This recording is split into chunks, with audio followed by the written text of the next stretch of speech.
Atenção, internautas, estamos mais uma vez aqui para gravar mais uma edição do CP Futebol Clube. Eu, Fabrício Falkowski, junto com o Lucas Melo, setorista do Grêmio, do nosso tricolor. Lucas, o que tu achou da rodada? Pro Grêmio foi excelente, né? foi boa, acho que o Renato até falou isso na coletiva depois do jogo, muito mais do que a atuação, que era o que menos importava, era Vamos os 3 introduzir pontos, antes, né? vamos introduzir antes. O Grêmio, O Grêmio venceu o Fluminense por 1-0 no Estádio Centenário em Caxias do Sul. Como o Renato falou, muito mais importava o resultado do que propriamente a atuação, e o Grêmio não fez uma grande partida, embora tenha sido... nem o Fluminense. Nem o Fluminense, embora tenha sido superior ao Fluminense, que, convenhamos, o Fluminense tá num buraco, se enfiou num buraco aí que eu acho que vai ser complicado sair. Mas o Grêmio voltou a vencer depois de 7 rodadas, 1-0, o gol do Gustavo Nunes, numa boa jogada, para mim, do principais jogadores do Grêmio, tirando o Diego Costa, aí, o Cristaldo deu o passe para o João Pedro, que é um bom lateral, fez o cruzamento aí pro Gustavo Nunes, então uma vitória muito importante por 1-0, que dá um alívio muito grande no Grêmio, não sai da zona de rebaixamento, mas dá um alívio e, como o Renato falou na coletiva também, retomada da confiança, né, pro Grêmio para a sequência dos próximos jogos aí do Brasileiro. O Grêmio continua na zona de rebaixamento, mas agora tendo uma situação bem mais não tranquila, mas bem Menos menor pior, do que né? estava, menos pior. E como tem jogos atrasados, vencendo, deixa aí essa zona perigosa da tabela. O Inter só empatou com o Criciúma, um resultado extremamente lamentado pelo todo o contexto colorado, principalmente porque saiu na frente, era um jogo aparentemente controlado, o Criciúma não levava perigo, nem o Inter também criava grandes jogadas, mas como abriu o placar ali com o Bruno Henrique ainda no primeiro tempo, aos 39 minutos do primeiro tempo, o jogo parecia controlado, mas no segundo tempo o Inter acabou recuando um pouco por falta de pernas, um pouco por falta de alternativas ofensivas, né? E acabou levando um gol e não conseguindo, né, reverter um resultado que não agradou, que não foi considerado suficiente, principalmente diante das pretensões do Inter no Campeonato Brasileiro. Depois do jogo, o Eduardo Cudê confirmou aí que nos próximos, durante o mês de julho, talvez o Inter tenha que priorizar uma competição em detrimento de outras. Aí, nesse caso, ele está se referindo, claro, às Copas, né? Deixando o Campeonato Brasileiro em segundo plano, já que nesse momento aí o Inter está bem distante da ponta de cima da tabela, e embora ainda tenha jogos atrasados, é perceptível que vai ficar difícil do Inter brigar por esse título. Mas enfim, foi um resultado lamentado e o Inter agora joga na quinta-feira contra o Fluminense. Interessante, né, Melinho? Porque o Fluminense jogou com o Grêmio, eu vi o jogo, junto contigo aqui na redação. O Fluminense me pareceu um time que vai cair, porque não é só questão de qualidade, porque se a gente pegar as peças do Fluminense, tu percebe que os jogadores têm qualidade, mas eles simplesmente não correm. É o time que não é competitivo. Não né? é competitivo. E tu demonstra...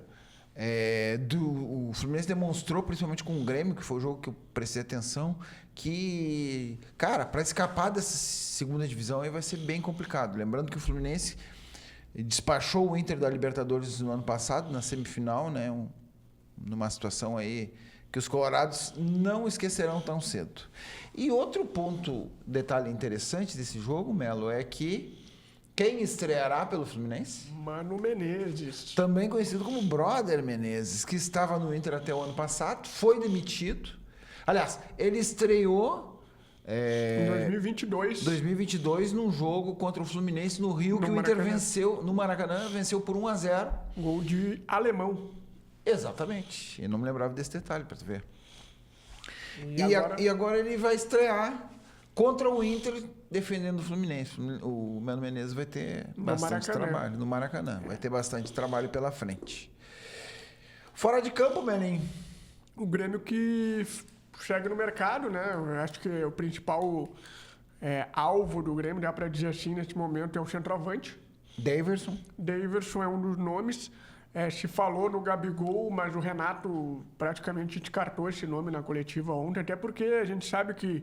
Gabigol ganha pouco, né? Exatamente, a questão salarial e outra coisa, né? Concorrência é muito desleal neste momento, porque clubes como o Palmeiras e o Cruzeiro, que acabou sendo revendido, né?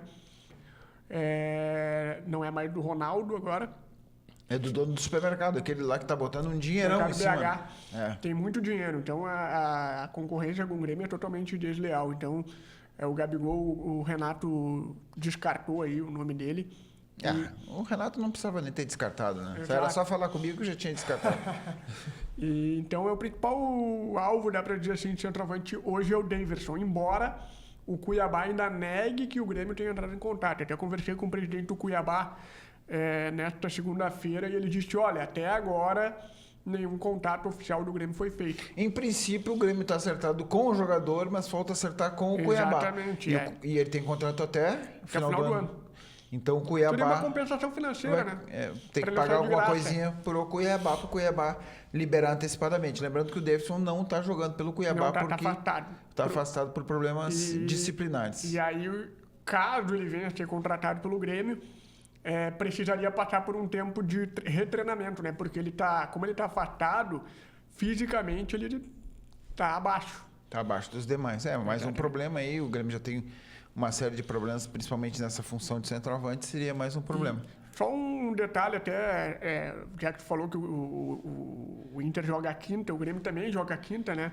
O Inter às 8 horas, o Grêmio às 7. E o Grêmio pega o Palmeiras no Centenário. Por que eu sempre pego o horário pior, hein, Mel? Aí tem que reclamar lá com tem que fazer o cara uma que organiza o calendário da CBF.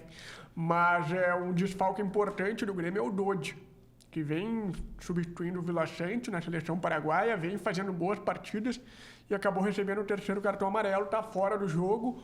A princípio, o Renato vai escolher entre o Duqueiroz e o Ronald para ser o substituto aí do Dodi. Então, a única má notícia, vamos dizer assim, do domingo do Grêmio, lá no Centenário da vitória contra o Fluminense, foi o terceiro cartão amarelo do Dodi.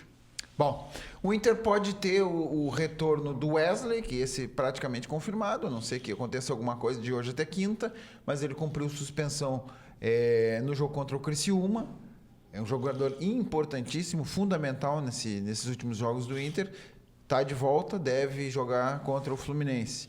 Outro possível reforço é o Lucas Alário, que também cumpriu suspensão, mas ele voltou a referir dores no joelho, aquele joelho que ele operou lá, que é um problema, né? Esse é um problema que ele provavelmente vai carregar até o final da carreira dele, um joelho que talvez não resista a essa sequência de jogos que os times no Brasil têm que enfrentar e, enfim, ele vai ter que...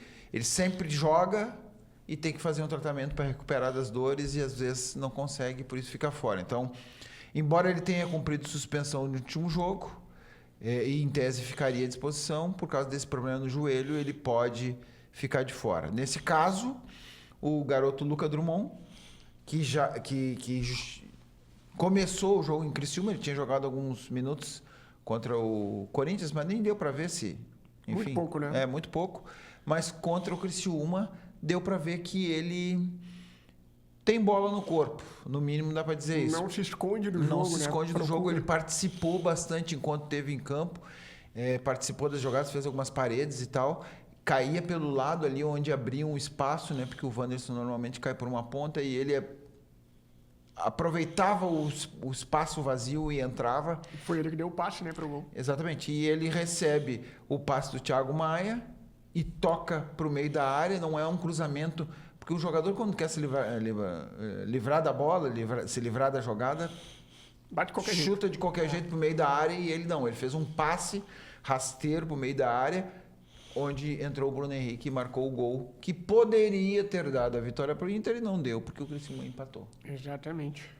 Fora de campo também o Inter Só não te cortar, Fabrício, tem o Fabrício Busto também, né? Que aí é uma questão que a gente vai ter que esperar mais um pouquinho para ver se ele vai estar em posição, né? Pois é, o Fabrício Bustos, a gente fez uma matéria há cerca de um mês atrás, mais ou menos, dizendo que O Bustos tem um contrato que se encerra no começo do ano que vem, se eu não me engano, no final de janeiro do ano que vem, e ele tem que, se ele atingir um número de jogos previsto no contrato, ele tem uma renovação automática por mais um ano.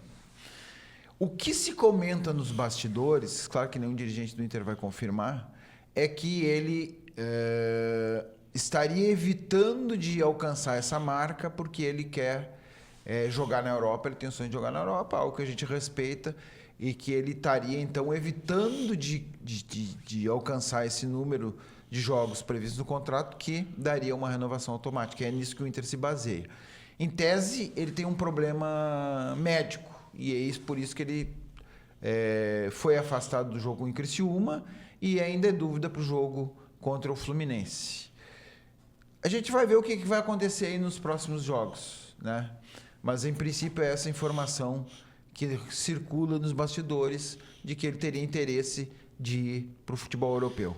Lembrando, desculpe, só para complementar, que ele fez mais ou menos a mesma coisa quando veio para o Inter, né? Ele não aceitou a renovação proposta pelo Independiente, o Inter acabou pagando ali um valor para o Independiente só para antecipar um pouquinho o fim do contrato, para ele se apresentar antes, e um valor que, né, não é proporcional àquilo que ele valeria, né?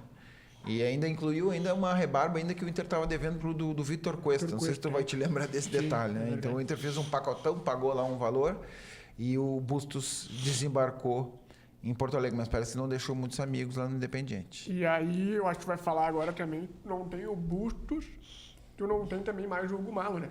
O Hugo Malo, que não joga mais pelo Inter, então isso foi uma, entre aspas, surpresa da coletiva do Cudê ontem. Ele espontaneamente revelou que o Malo já está regressando à Espanha por causa de um problema pessoal, particular. Na verdade, ele é acusado de assédio sexual, né? Ele, enfim, teria cometido esse ato aí enquanto era jogador do Celta de Vigo, né? E está sendo acusado na Espanha, está voltando para a Espanha para responder esse processo e participar lá do processo, enfim, dar os seus depoimentos, enfim, vamos ver o que isso vai resolver a sua vida. Mas o que importa para a torcida do Inter é que ele, embora tenha mais um mês de contrato, que o contrato dele é até o fim de julho, ele já está indo embora e não joga mais com a camisa do Inter, o que faz com que o Cudê tenha só, nesse momento, um lateral direito. Que nem é bem o lateral direito, né? Porque ele é mais um zagueiro, né? Nesse caso eu estou até me referindo ao Bustos. E o substituto seria o Igor Gomes, que é um zagueiro e que já jogou contra o Criciúma. Mas, enfim, é um zagueiro e muda muito a característica de jogo do Inter, né? Porque o Bustos é muito forte, né? É muito forte no apoio e o Igor Gomes, até por ser um zagueiro, não tem essas características. Bom, essas informações, o Hugo Malo e o Vitão. Mais alguma coisa, Melim, para acrescentar para os nossos telespectadores? Acho que o Vitão a gente não falou. Acho que o Vitão a gente não falou. Eu só anotei, não falei? Eu acho que não falou. O Inter confirmou na noite dessa segunda-feira que renovou o contrato do Vitão. Na verdade, essa negociação, também, isso é um fato conhecido aí, o Correio já fez matéria, inclusive, já tinha um acordo com o Vitão desde o início do ano, desde janeiro. Mas era um acordo que não podia ser divulgado porque o Inter temia algum tipo de ação do Shakhtar, que era o dono dos direitos federativos do Vitão até o último dia do mês passado, até ontem, até 30 de junho. O Vitão, lembrando, veio para o Inter em 2022 para cumprir um contrato de 3 meses só, acabou renovando por mais tempo, foi renovando, e o contrato dele com o Shakhtar terminou. Então ele assinou um pré-contrato com o Inter já como jogador livre, né? Ele agora, enfim, está livre, assinou um novo contrato com o Inter até dezembro de 2026. Que é menos tempo do que era a expectativa, que a expectativa era de 5 anos, né? Essa renovação de contrato é importante também frisar que ela não garante a permanência do Vitão, porque o Vitão interessa, está fazendo ele é o principal jogador da defesa do Inter atualmente, e interessa a alguns clubes da Europa, e o Inter pode vendê-lo já nessa janela de julho para algum clube europeu, colocando algum dinheiro no cofre Até por que isso o Inter está anunciou precisando. O acerto, né? Até por isso anunciou o acerto, porque pode perder ele na sequência. Exatamente. Então anunciou o acerto, ele tem um contrato renovado e dessa forma, se o Inter quiser vender esse jogador, pode já Ganhar uma grana já boa, né? ganha uma grana boa. Se fala aí em cerca de 8 a 10 milhões de euros, que para um zagueiro é uma quantia bem razoável, Uma quantia né? bem razoável. Sabe que eu tive pesquisando, Melim? Ah, Tô falando demais hoje, né? vai lá. O Palmeiras vendeu 60% dos direitos federativos dele em 2019 por 4 milhões de euros. Em Já 2000 foi um dinheiro bom. Ele tinha 19 anos. E nem mal tinha jogado no profissional. Acho que ele tinha feito uma jogada, um jogo pelo time Vendeu profissional. bem. O Palmeiras vendeu bem, né? Vendeu bem, mas isso demonstra que é um jogador valorizado já há bastante tempo. Claro, né? e ele tem uma passagem pela Europa, então ele já não é um jogador que chegaria pela primeira vez na Europa. Exatamente. E só para finalizar, Fabrício, tinha me perguntado se tinha mais alguma coisa de Grêmio. Não, pode falar mais, porque eu falei de bastante, né? Se quiser falar Grêmio- mais alguma coisa, pode ficar tranquilo. Não, é que o Grêmio fez uma promoção de ingressos, né, para o jogo de quinta-feira contra o Palmeiras. Então a expectativa é de casa cheia, embora o frio e a chuva que está marcando para quinta-feira em Caxias. Mas o Grêmio fez uma promoção de ingressos aí, algumas modalidades, apenas o check-in para Ou seja, o ingresso é grátis. algumas Sócios, modalidades né? sócios, sim, outras 50%, mas o ingresso num geral de 30%, com meia entrada sendo 15% para o público O geral. 15 é barbadinha, né, pessoal? E o mais caro é 200, mas aí é camarote, né? Mas 30 pila já é um preço bem acessível, sendo 50% a 15 pila, dá pra ir, né? Dá pra ir. Dá pra lotar, e é um jogo importante, porque é um jogo grande, né? Grêmio e Palmeiras aí é um jogo grande. É um jogo difícil. Então é isso, né? É isso aí. Hoje, né, a gente comentou aí sobre a rodada do final de semana, empate do Inter contra o Criciúma por 1-1, vitória tricolor sobre o Fluminense. 1-0. A gente volta provavelmente amanhã, né, Melim? Amanhã já Acho para que amanhã. começar a projetar a quinta-feira, né? Já de repente com mais informações do mercado, começa a agitar aí o mercado da bola também. Exatamente. O Inter também está no mercado, até porque está perdendo jogadores e vai ter que repor. Mas isso também pode ser um assunto para amanhã, né? Vamos lá, vamos Então ficamos por aqui em mais uma edição do CP Futebol Clube. Não se esqueça de se inscrever no canal do Correio do Povo, deixar o like, apertar o botãozinho, né? ativar o sininho. Ativar o Para sininho, receber né? notificações. Exatamente. E não perder nenhum programa, porque é um misto de muita beleza e muito conteúdo, né? e muita Sempre informação, né, muita cara? informação. Informação. Então é isso. Ficamos por aqui. Até amanhã, pessoal. Valeu.